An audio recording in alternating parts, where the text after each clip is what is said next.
It's the final episode of Reboot Month, and I'm here to review The Invasion. Why? Because I hate myself. Long considered the biggest blown opportunity in all of wrestling, and for many the crucial turning point in which watching wrestling was no longer fun, The Invasion was about 5 months of non-stop, head-splitting torture for the fans. What could have been one of the most awesome storylines in wrestling history turned out to be one of the worst. What happened? How could things have gone so badly? Today, we try and find out. I'm going to take you back to the late 1990s, the height of the Monday Night Wars. Each week the WWF and WCW battled it out for ratings dominance. Every fan had their own allegiances, but no matter which side of the fence they were on, everyone wanted to see the two promotions battle it out with each other in a kind of supercard setting. Everyone wanted to see Goldberg versus Austin, or Austin versus Hogan, the New Age Outlaws versus Harlem Heat. They wanted to see McMahon versus Bischoff. They wanted to see Undertaker versus Sting. Hell, a lot of people still want to see that apparently. But the two rival promotions were never willing or able to create those dream matches. At the end of this review, I'll explain the big reason as to why. In March of 2001, it all came crashing down for WCW. Ratings had been sagging for months with no redemption in sight. The company went up for sale, but then Time Warner pulled the product off of television. Without TV, there was no benefit to any potential buyers. So Vince McMahon himself swooped in and purchased the rights to the WCW name, library, and a boatload of wrestlers, all at an obscene bargain. This purchase gave McMahon the opportunity to finally provide fans with those inter-promotional dream matches they'd always wanted. But his track record with that kind of thing had never been all that successful. Remember when WCW champion Ric Flair jumped ship to the WWF in the early 1990s? Or when Chris Benoit switched promotions without dropping the WCW title in 2000? Remember how well the WWF capitalized on those opportunities?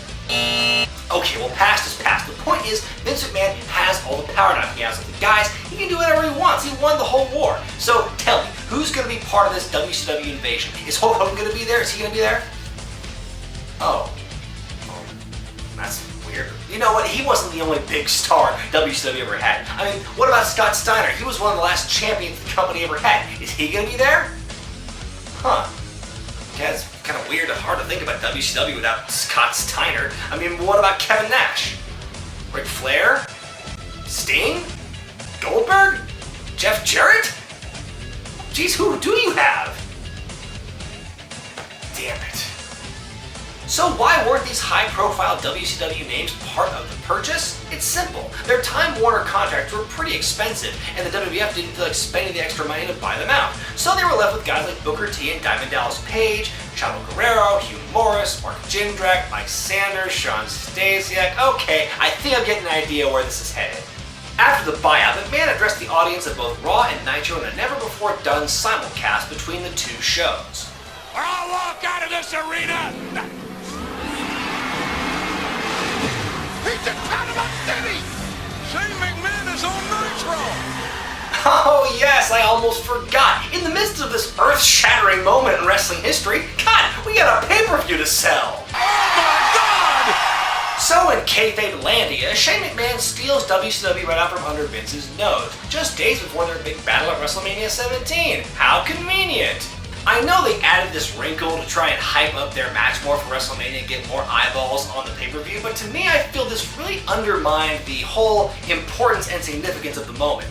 Vince vs. Shane by itself would have drawn well enough. They already had the built-in rivalry going with the supporting cast of the other McMahons and Trish Stratus. Throwing WCW in the mix just muddled it up.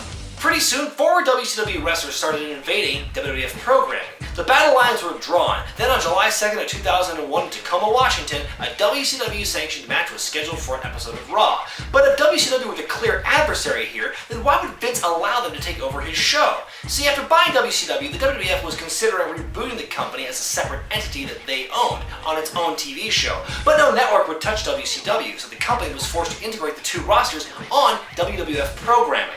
So for the first time ever, a WCW Championship match took place during the main event of Raw, and boy did they go all out to give it the authentic WCW flavor. They changed the logo and the look of the ring. Scott Hudson and Arn Anderson were the announcers. They killed the lights so it looked like there was no one there. You know, I mean, the original WCW essence. The live audience cracked on a forgettable match between Buff Bagwell and WCW champion Booker T. Then, things got really interesting. Oh God, that's Austin! What the hell? That's Austin! No! Shut up! And now we know what the conversation was. That's right, the audience popped for a run-in from Kurt Angle and Steve Austin, who, by the way, were heels at the time. It's not often you see a crowd thank a bunch of heels for interrupting a match, but at this point I guess they saw it as a form of liberation. I can't say I was very surprised or shocked when this reaction happened. I mean, when you're a WWF fan growing up and you've been conditioned for years to believe that WCW and all its wrestlers sucked, I mean, what kind of reaction did you expect? Any long-term plans to make WCW their own separate brand went out the window that fateful night in Tacoma. The week after that debacle, former ECW stars Tommy Dreamer and Rob Van Dam ran in to interrupt a tag team match between WWF and WCW wrestlers. A group of wrestlers came in, apparently to save the WWF guys, but... WWF back up! The creeps are here! And now the business will change!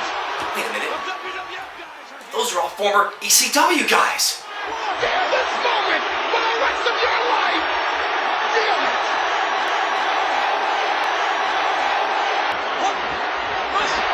What the hell is this? Nerdgasm! Yes! Awesome! ECW has been thrown into the mix and Paul Heyman is their ringleader. Alright, now this is an invasion!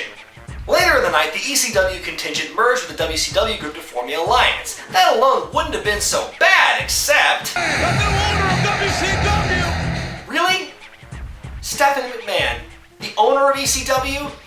If that isn't the biggest contradiction in the history of anything, then I'd like to see what is. Why?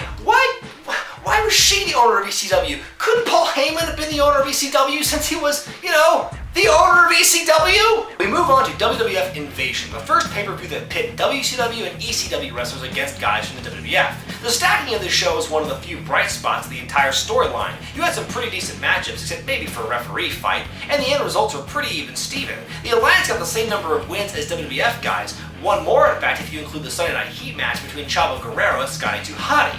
But this was the overall pattern for those first couple of months of the storyline. Every time things started to look up, fans were met with crushing disappointment. It's main event time, Team WWF versus Team Alliance. The boys from the F seem to have the match in hand until... Wait a minute! What the hell to this? Stop Kurt Angle! So Steve Austin stuns the fans by becoming the new leader of the Alliance, taking the WWF Championship with him. So here's the problem with the storyline that really began when ECW got involved, but Steve Austin turning made it an official thing. See, WCW guys were already portrayed as weak in the eyes of fans thanks to years of conditioning, but now the perception was WCW couldn't get the job done. The Alliance couldn't get the job done beating the WWF unless other guys from the WWF jumped ship.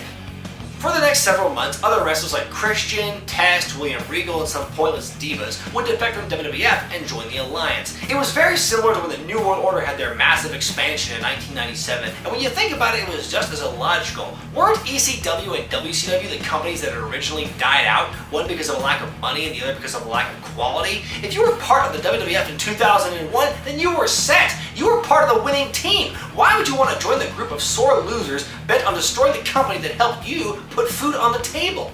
The battle raged on that summer, each month more agonizing than the last. With Steve Austin at the helm of the Alliance, Kurt Angle was chosen as the WWF's new hero.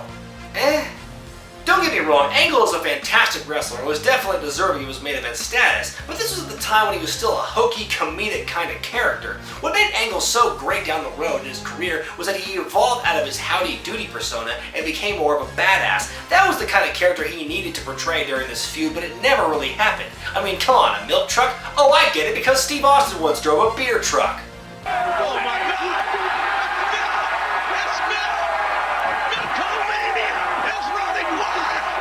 Hello? There are like 20 of you. Can't you just go over there and beat them up?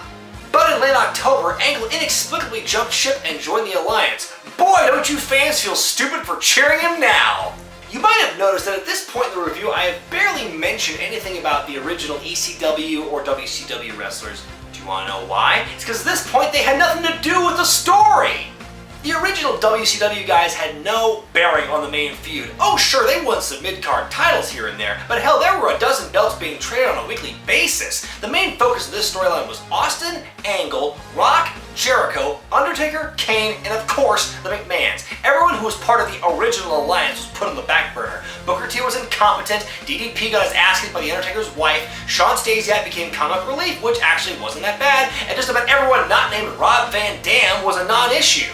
This, in a nutshell, was why the Invasion failed on such a spectacular scale. WCW and ECW were part of this war in name only, but all it really boiled down to was a series of WWF feuds, a lot of which we'd already seen, but now under the auspice of some phony war with a couple of dozen wrestlers thrown into the background.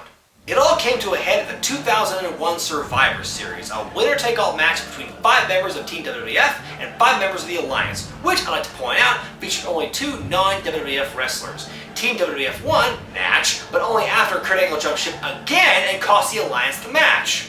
I didn't care when you turned heel, I didn't care when you turned face, and I'm not gonna care in 24 hours when you turn heel again. The Alliance was defeated, the Invasion was over, and years later, we still haven't gotten the awful taste out of our mouths. Good God almighty, I feel like I was a victim of the biggest bait and switch of all time. This moment was supposed to be epic. I mean, do you remember when I promised earlier that I would reveal why these interpromotional matches never happened when WCW was truly on its own? Here's the reason. Ego! You had one promoter's ego going uncontested, Vince McMahon's, and when a boatload of wrestlers came in who weren't his, well, of course he was going to write the story his way. Everyone likes to think the Alliance totally got destroyed throughout the program, but in reality that wasn't the case. When I researched show results over the course of that feud, I found that when it came to wins and losses, the teams were about dead even. Pay-per-view wins were slightly skewed toward WWF guys, but by and large there was never a clear lead in the race up until the very end. But that even-Steven booking was another problem with the storyline. See, in the interest of fairness, I would imagine, the bookers made it so that WWF and the Alliance were booked kind of evenly. They had the same number of wins and losses. But you see, the best rivalries in all of drama and entertainment, much less wrestling, are the ones where you don't really know if the good guys, in this case WWF, are going to win. They made the Alliance look on par with WWF, which in one context you can see that's a good thing, but really it made them look almost as bad if you just had them jobbing out every week. They needed to look convincing and they needed to really show their authority over the WWF in order to look like a convincing threat and make it a more compelling storyline, but it never happened.